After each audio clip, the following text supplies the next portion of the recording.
guys! Magluto naman tayo ngayon ng healthy pasta. Ito yung gagamitin natin. Whole wheat. Ito yung gagamitin natin as tomato sauce. Ito yung inanok kanina. Nilala ko lang yung kamatis.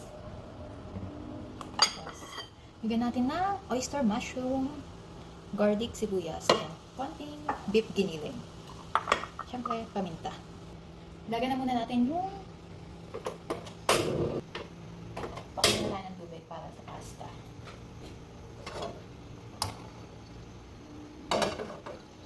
Tapos, quick melt.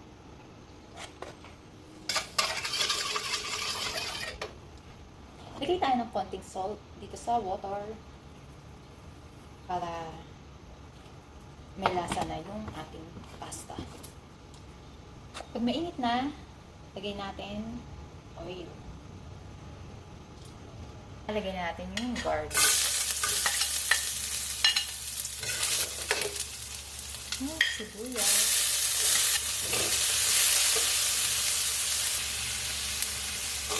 Lagay na natin yung sa lumabas yung natural aroma.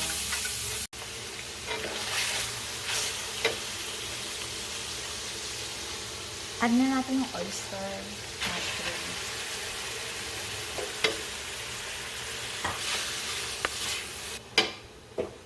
Add tayo ng paminta. Tapos konting salt. Haluin lang natin. Sa kabila, lagay na natin ang ating pasta.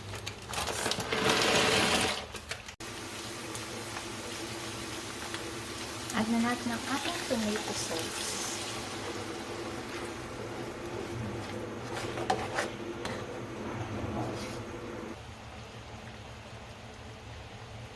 Add tayo ng konting abab.